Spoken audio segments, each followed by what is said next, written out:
Næsti liður á dagskránni ber nafnið byggðaþróunarverkefni og stuðningur til framtíðar. Hver verður þörfin fyrir brothættar byggðir? Aðalsteinn Þorsteinsson, skrifstofustjóri hjá skrifstofu sveitarfélaga og byggðamála í innviðaráðuneytinu, kemur hér upp. Gjörðu svo vel, Aðalsteinn.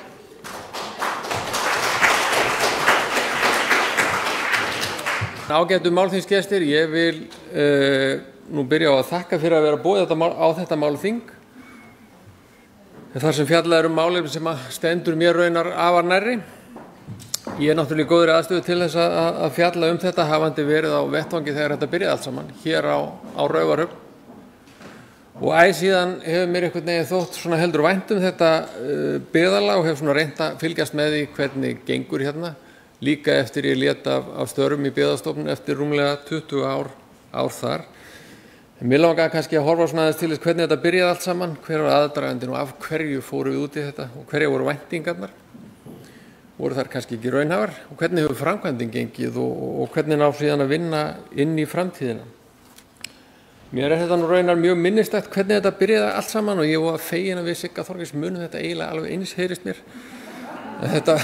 Þetta byrjaði nú einhvern veginn í svona mjög frústreruðu kaffispjalli á aðalfundi Byggðastofnunar vorið 2012 í Varmahlíð og kveikjan að þessu öllu saman átti sér auðvitað langan aðdraganda og lá svona í einhverjum djúpum vilja til þess að gera eitthvað nýtt, gera eitthvað öðruvísi og það var í rauninni það sem við ákváðum að gera þarna.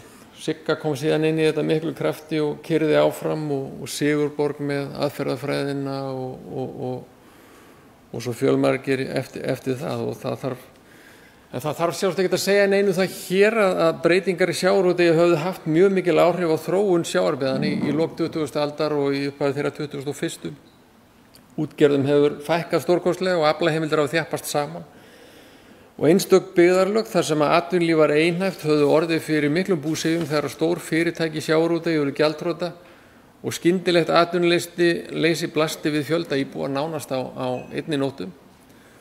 En það auðvitað þannig að breytingar í sjávarútvegi duga ekki einu ár sér til að skýra neikvæða íbúaþróun þessara ára og raunar þannig svo að upp úr 2010 þá hægir á þessari stöðugu fækkun íbúa í minni sjávarbyggðum og fólki fyrir jafnvel heldur að fjölga aftur. Og síðan vitum við það að þetta búsetugæði felast ekkert bara í atvinnu, heldur skipta félagsleg gæði og umhverfi og aðgengja þjónustu mikilvægara innviða á borðið samgöngur og fjarskipti en nánar það síðar. En hvernig voru byggðaaðgerðir framkvæmdar á þessum árum fyrir og í kringum síðustu aldamót? Hvað gerðu menn þegar að kom upp bráður byggðavandi? Jú, það var gjarnan sendur á stað sjúkrabíll með bláblikkandi ljós og með honum nefndar sunnan, Vestfjarðanefnd, Norðvesturnemnd, Norðausturnemnd og hvað þar hétu nú allar saman og þessar nefndir innihéldu gjarna embættismenn ráðuneytum, auk stofnana og síðan voru einhverjir fulltrúar sveitarstjórnar á hverjum stað. Ég hef aldrei haldið því fram að þessar nefndir hafi ekki skilað neinum árangri, það alls ekki þannig. En þær eru þó ekki sérlega eftirminnilegar og iðulega stóðu miklar deilur störf þeirra. Það má einmitt helst líka þeim við sjúkrabíla sem eru sendir á vettvang þeirra slys ber að höndum. Og þessu fylgdi síðan iðulega mjög dramatíseruð fjölmiðlaumfjöllun, jafnvel beinar útsendingar af vettvangi og einhvern veginn eins og allt ætlaði kollakeyra. En vandinn var hins vegar sá að eðli þessara aðgerða, þess sem kom út úr starfi þessara nefnda, var allt einhvern veginn því marki brennt að verið var að koma með einhverja lausnir að ofan. Það að segja, íbúar og jafnvel sveitarstjórnir voru oft mjög takmarkað höfð með í ráðum, við einir vitum. Og því var það þannig, vorið 2012 að við fórum að velta því fyrir okkur að hvort það væri ekki tímabært að gera eitthvað öðruvísi, að reyna að fá íbúana inn í virka umræðu þróun byggðarinnar, hverjar væru væntingar þeirra og hvað teldu þeir vanlegast til árangurs og hvernig ætti að forgangsraða. Nota síðan kraftastoðkerfisins, sveitarfélagana og stjórnsýslunar, jafnvel háskólaumhverfisins til að styðja við aðgerðið með virkari hætti og yfir lengri tíma en áður hafði verið gert. Ég held að það verið einhver lögfræðistofa sem að auglýsti fyrir nokkrum árum síðan undir slagorðinu ekki gera ekki neitt. Og mér fannst þetta ferlega gott. Það auðvitað þannig að í upphafi þá vantaði ekki úrtöluraddirnar, svo sannarlega ekki og margir lýstu áhyggjum af því að það væri verið að skapa of miklar væntingar hjá fólkinu. bara til þess að efna svo í ein vonbrigðin enn. Það raunar fátt eins lamandi að mínu mati og óttin við að mistakast. Það náttúrulega kannski bara öruggast að gera ekki neitt. En auðvitað mikilvægt að ástunda væntingastjórnun og umfram allt að ræða málin og vandan sem viðblasir opið og á hreinskilni. Og svo aðferðafræði sem að stutta við þessu verkefni með svo sannarlega stutt vel við innmitt það. Við komumst að þeirri niðurstöðu að það væri ekki boðlegt að gera ekki neitt og því var ákveðið að efna í tilraunaverkefni á 4 stöðum á landinu sem áttu það sammerkt að íbúaþróun þeirra hafði verið með nokkum sambærilegum hætti þó þau væru vissulega ólík innbyrðis.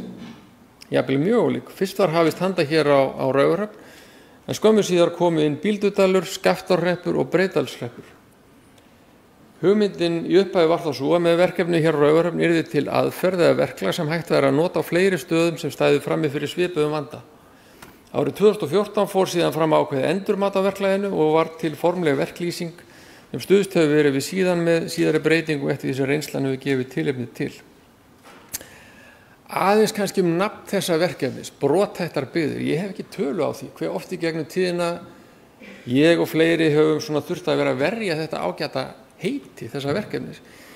Ég man nú ekki nákvæmlega hver á það, ætli það ekki verið Þóroddur Bjarnason, þá var þetta formaður stjórnar Byggðastofnunar. Jæja, ég ekki alveg klárað þess eitthvað. En mér finnst þetta heiti og hefur alltaf þótt að fyrst og fremst vera bara lýsandi fyrir brothættar stöðu sem að kann að vera komið til af mörgum mismunandi ástæðum og ég hef stundum lýst í þannig ef eitthvað brothætt þá höfum við tilhneigingu til að hlúa að því og verja það frekari áföllum. Okkur fer jafnvel að þykja vænt það. Ég hef nú ekki tilfinningu fyrir því að þetta fæli frá þáttöku en ég hef alveg skynjað sannarlega að fólk kannski til dæmis í stjórnmálum með stundum hugsi yfir þessum en svo hefur bara aldrei komið fram betri tillaga held ég. Þannig að það kannski alltaf tækifæri til að hlusta á eitthvað þar. En megin markmið verkefnisins brothættar byggðir var í upphafi skilgreint einmitt á þennan veg sem hér hefur lýst að sporna við fólksfækkun og jafnvel snúa við þróuninni. Og reynsla sýnir auðvitað, það hefur nú kannski verið dálítið mikil bjartsýni en það er þó mitt mat og annar sem að hafa skoðað þessi verkefni að þau hafi skilað miklum árangur af þessum 10 árum sem eru liðin. Þau hafa aukið viðnámsþrótt byggðarlaganna og getu íbúana til að takast á við áskoranir. Það hefur tekist vel að virkja samtakamátt íbúana og vitund þeirra eigin þátt í þróun samfélagana. Og það hefur orðið til verklag sem að styður við þetta með ýmsu móti og hér hefur verið ágætlega lýst. Og þá nú ekki minnsti ávinningurinn sá að verkefnin hafa oft nýst mjög vel til að vekja athygli á viðfangsefnum sem eiga við í fleiri en einu byggðarlagi og leita lausna á þeim í samstarfi við stjórnvöld og aðra hagsmunaaðila. Þá hefur auðvitað tekist ótrúlega vel upp í ótali verkefnum bæði litlum og stórum sem að hafa hlotið stuðning af þessum þó tiltölulega takmörkuðu fjármunum sem að verið hafa til ráðstöfunar og því hefur við lýst hér ágætlega í dag þannig að ég þarf nú ekki að hafa fleiri orð það.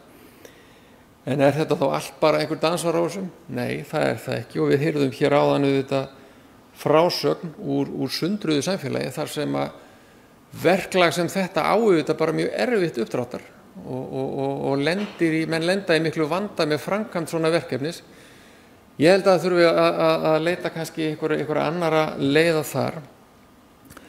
En þrátt fyrir þetta þá held ég að hugmyndafræðin sem að brothættar byggðir hafa byggt á og hér hefur lýst, hún í stórum dráttum rétt að mínu mati.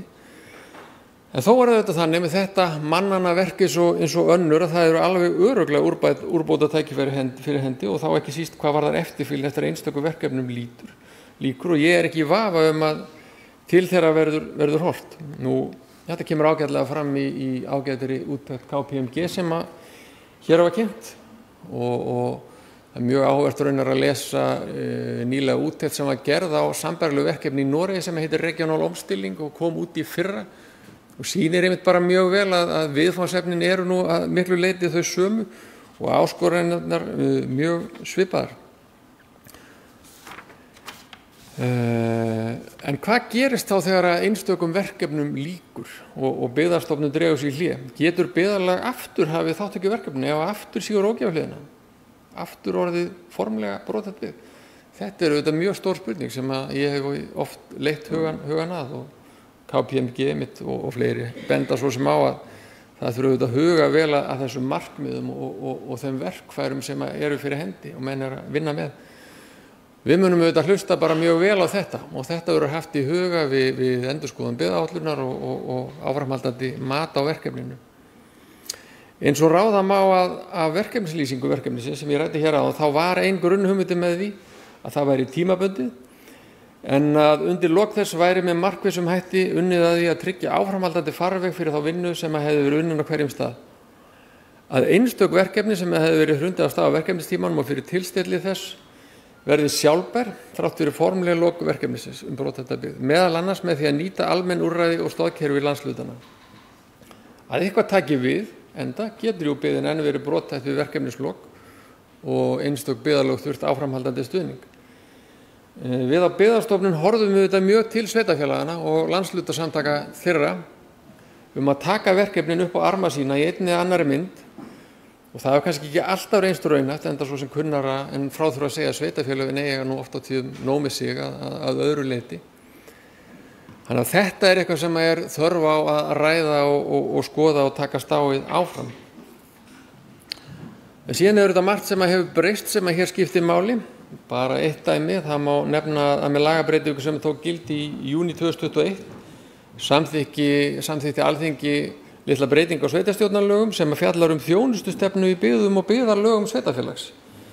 Þetta hefur í för með sér að sveitarstjórn er ætlað að móta stefnu það þjónustustig sem sveitarfélagið hyggst halda uppi í byggðum og byggðarlögum fjarri stærstu byggðakjörnum viðkomandi sveitarfélags.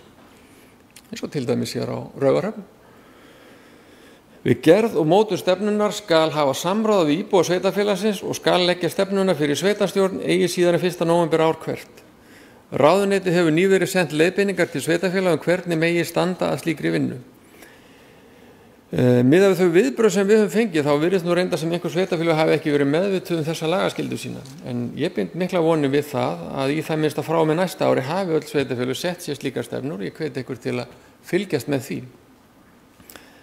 En hvernig á að vinna að byggða aðgerðum inn í framtíðina? Hver er hlutverk ríkis og sveitarfélaga á því sviði? Og hvað er þetta blessaða búsetufrelsi eiginlega?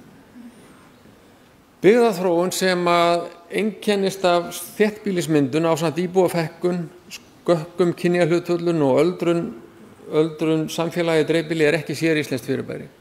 Segja má að þetta sé staðan allan heim. Fólk og fyrirtæki safnast saman í þéttbýli. Til að takast á við þessa þróun reka flest lönd í okkar heimshluta byggðastefnu sem snýra því að skapa þannig innviði land allt að fólk geti búið þar sem það helst kýs að búa, að það hafi raunverulegt val. Hugtaki búsetufrelsi er að sönnu nokkuð gildishlaðið og að mörgu leyti óljóst, en það endurspeglar þó þá sýn að lífsgæði fólks eru ekki síst fólgin í því að geta búið sér heimili þar sem það helst kýs í því búsetuformi sem því hentar og njóti sambærilegra umhverfisgæða, innviða og opinberrar þjónustu hvar sem er á landinu. Byggðaáætlun og aðgerðaáætlun sem henni fylgir endurspeglar þetta hlutverk ríkis og sveitarfélaga vel.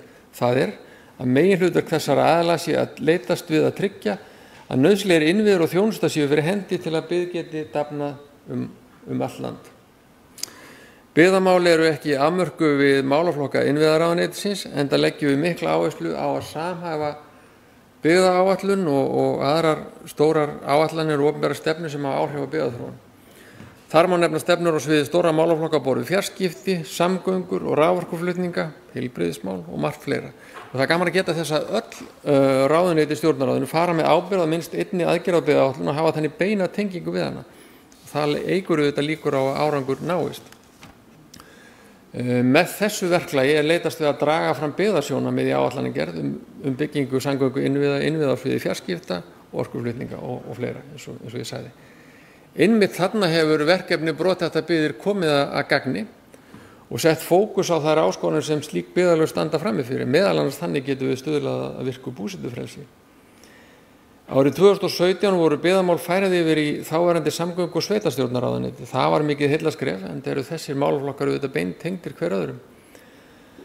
Eftir síðustu alþingiskosninga var svo til sérstakt innviðaráðuneyti þegar við bættust málaflokkar húsnæðis- og skipulagsmála. Við höfum því á að skipa nokkuð öflugur ráðuneyti innviða þó ekki séu allir innviðir þar undir, svo sem eins og orkumálin. En að öllu þessu sögðu þá finnst mér að heilmikill árangur hafi náðst undanfarin ár og að markmiðin séu í öllum megindráttum rétt. Það sé hlutverk opinberra aðila að tryggja góðir innviðir séu fyrir hendi og fólk geti notið grunnþjónustu í sínu nærumhverfi eftir því sem kostur er. Hér má líka minna á eina af fjölmörgum aðgerðum gildandi byggðaáætlunar sem hefur það virðulega nafn A15 opinber grunnþjónustu og jöfnun aðgengis. En þar hefur Byggðastofnun skilað til ráðuneytisins drögum að skilgreiningu á opinberri grunnþjónustu og rétti íbúa til hennar. Og sú skilgreining og meðfylgjandi greinargerð er ætluð stjórnvöldum bæði ríki og sveitarfélögum til leiðbeiningar í stefnumótun og framkvæmd stefna og ég á von á að hún verði kynnt í samráðsgátt innan skamms og hvet ykkur til að senda inn athugasemdir. Ég get nefnt sem dæmi líka aðra aðgerð sem að ber heiti verslun í dreifbýli. Það er markmið hennar að styðja við rekstur dagvöruverslana í miðni byggðarlögum, fjarri stóðum byggðakjörnum. Og svo eru þetta aðgerðin brothættar byggðir ein af aðgerðum byggðaáætlunar og hefur verið hluti hennar allt frá árinu 2014. En til að enda þetta þá vil ég kannski segja að hið opinbera er í öllum meginatriðum að gera það sem að til er ætlast að ég tel. Áherslan er á uppbyggingu innviða og þjónustu þó framkvæmdir taki auðvitað stundum langan tíma. Liðnir eru þau tímar að ríki og sveitarfélög voru með beinum hætti aðalara rekstri fyrirtækja sem starfa í samkeppnisumhverfi, nema þá helst í upphafsfasa undir formerkju nýsköpunar. Og íbúaþróun undanfarinna ára hefur að miklu leyti ráðast af fjölgun starfa sem hefur mætt með innfluttu vinnuafli og hvað varðar einstök byggðarlög og íbúaþróun þeirra þá mun hún ráðast af mörgum þáttum. Atvinnulífið er í öðru þróun og störf sem að við þekktum sem börn eru ekki lengur til. Þetta gerist með ævaxandi hraða og mikla breytingar muni eflaust eiga sér stað á næstu árum og mikilvægt að samfélög geti aðlagast í. Búsetuval einstaklinga mun ráðast af fjölbreyttum búsetugæðum sem í boði eru á hverju svæði og hvernig þau uppfylla þarfir hvers og eins. Atvinna verður nauðsynleg en ekki nægjanleg forseta búsetu. Ef hort er á þróun íbúafjölda í landshlutunum þá er fjölgun í öllum landshlutum á síðustu 10 árum þó þróunin sé mismunandi á milli landshluta og á svæðum innan einstakar landshluta eins og fram kemur í ágættri úttekt Sigurðar Árnasonar sérfræðings og þróunarsviðs Byggðastofnunar sem birtist í nýjasta hefti sveitarstjórnarmála. Fækkun er bundin við færri svæði en áður. En að lokum kannski þetta, hinn endanlegi mælikvarði á árangur byggðaaðgerða er þó auðvitað val fólksins, íbúanna sjálfra. Þeir kjósa með fótunum, neikvæð íbúaþróun verður ekki stöðuð með handafli að ofan.